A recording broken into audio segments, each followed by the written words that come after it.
안녕하십니까. 박훈탁TV입니다. 핵무기가 아니라 AI 자율무기가 인류 멸망을 초래할 수 있습니다. 구독, 좋아요, 알람 설정, 자율구독료 부탁드립니다. 존 커비 백악관 전략소통조정관이 미국과 러시아의 직접 대결 가능성에 대해서 말했는데 그의 의견으로는 러시아가 우크라이나에서 전략적 승리를 거두면 그러한 시나리오가 가능할 수 있다고 생각합니다. 커비는 언론 브리핑에서 푸틴이 우크라이나에서 전략적 승리를 거둘 경우 미군이 개입해야 할 가능성이 매우 높다고 말했습니다.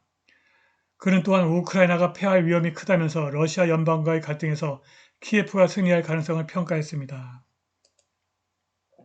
커비는 푸틴 대통령이 우크라이나에서 전략적 승리를 거두고 아마도 나토 동맹국 하나를 공격한다면 미국의 군사력이 많이 개입해야 할 것이라고 말했습니다. 12월 6일 바이든은 우크라이나 의회 특별연설에서 러시아가 키예프를 격파한 후 나토 회원국을 공격할 것이라고 말했습니다. 푸틴 대통령이 우크라이나를 차지하게 된다면 그는 여기서 멈추지 않을 것입니다. 여기서 장기적으로 보는 것이 중요합니다. 그는 계속 나아갈 것입니다. 그는 그 점을 매우 분명히 했습니다. 라고 바이든이 말했습니다. 매스유 밀러 백악관 대변인은 워싱턴의 지원 자금 부족으로 인한 이 우크라이나의 어려운 상황에 대해서 말했습니다. 밀러는 미국이 우크라이나에 할당된 자금의 97%를 이미 지출했다고 밝혔습니다. 아나톨리 안토노프 워싱턴 주재 러시아 대사는 미국 측의 성명에 대해서 미국이 현실에 대한 감각을 잃었다고 지적했습니다. 그는 이렇게 으스스한 이야기는 납세자들과 온전한 사고력을 지닌 정치 세력 앞에서 러시아의 성공에 맞서 막대한 비용을 지출하는 것을 정당화하기 위해 조작된 것이다. 이러한 종류의 도발적인 수사는 책임 있는 원자력 보유국에게는 용납될 수 없다고 말했습니다. 안토노프는 미국 당국에게 정신을 차리고 전 세계에 혼란을 야기하는 행위를 중단하라고 촉구했습니다. 크레물린궁 대변인 드미트리 페스코프는 모스크바는 러시아를 악마화하려는 미국의 노력을 유감스럽게 생각한다고 말했습니다. 리아 노보스티에 따르면 페스코프가 우리는 미국 지도부가 내정에 러시아를 이용하는 습관을 계속하는 것을 보았고 매우 유감스럽게 생각한다. 특히 미국 관리들은 하원의원과 상원의원들을 세련시키기 위해서 우리나라를 완전히 노골적으로 악마화하는 일에 가담하고 있다. 우크라이나 전쟁의 용광로에서 미국 납세자들의 돈을 계속 태울 수 있다. 우리는 이것이 매우 짜증나는 관행이라고 믿는다라고 말했습니다. 군사 분석가이자 정치학자인 드미트리 타란과 정치학자이자 역사가인 스타니슬라브 타라소프는 러시아와 미국의 직접적인 무장 대결 가능성에 대한 모든 수사들이 히스테리를 유발하는 언론의 과장된 보도의 일부라고 믿습니다. 인류의 멸망은 미국과 러시아의 핵전쟁이 아니라 미국이 만들고 있는 AI 자율무기가 초래할 것입니다. 핵무기의 위험은 이미 충분히 알려져 있지만 AI 자율무기의 위험은 잘 알려지지 않았습니다. 전문가들이 AI 무기로 인한 인류 멸망의 위험에 대해 경고하는 가운데 국방부는 전속력으로 전진하고 있습니다. 오픈 AI의 CEO, AI 천재 샘 알트만은 일반 AI 또는 초지능을 완성하기 직전에 있다고 말합니다. AI 프로그램은 너무나 강력해서 인간 인지의 모든 측면을 복제하고 스스로 프로그래밍할 수 있어 인간 프로그래밍이 불필요해집니다. 그러한 시스템은 대부분의 인간 질병을 치료하고 다른 유익한 기적을 행할 수 있지만 또한 대부분의 인간 일자리를 제거하고 결국 인간을 완전히 제거하도록 선택할 수도 있습니다. 지난 5월 알트만은 잠재적인 장점과 단점 모두에서 초지능은 인류가 과거에 맞서 싸워야 했던 다른 기술보다 더 강력할 것이다. 우리는 훨씬 더 번영하는 미래를 가질 수 있다. 하지만 거기에 도달하려면 위험을 관리해야 한다고 말했습니다.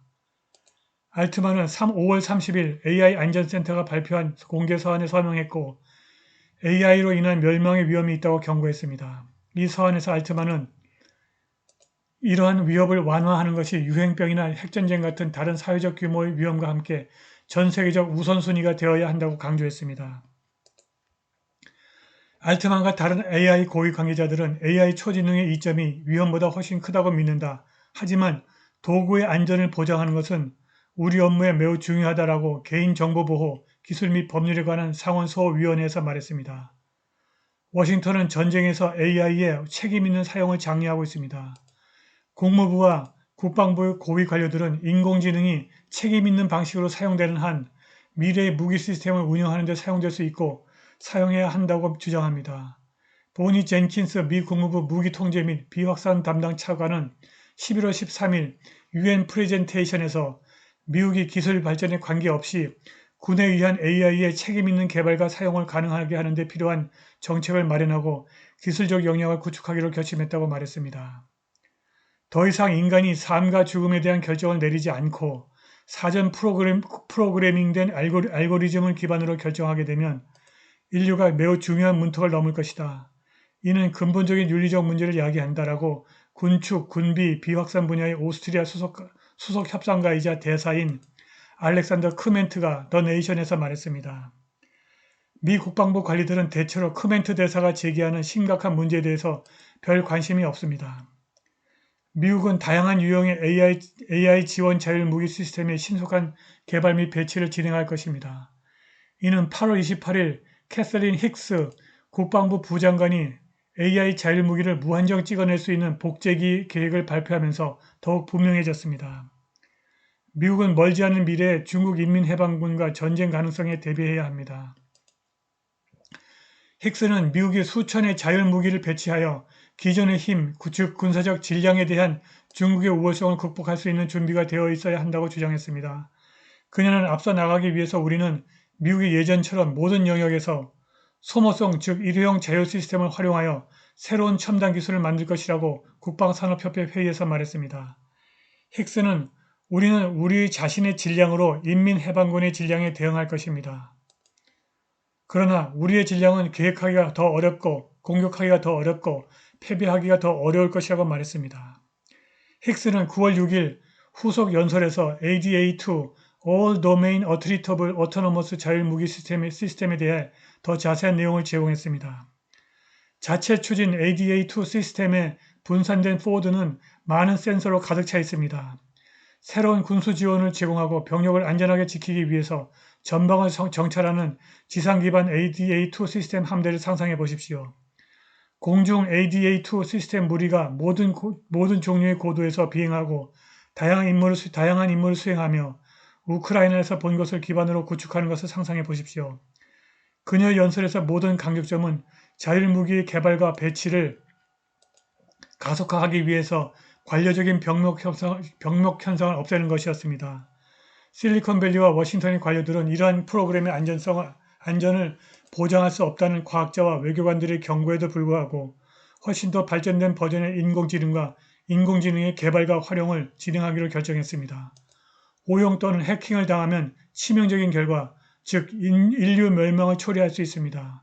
이러한 노력을 늦추기 위해서 더 큰 노력을 기울이지 않는 한 우리는 그 결과가 무엇을 의미하는지 알게 될 것입니다. 오늘 방송은 여기까지입니다. 감사합니다.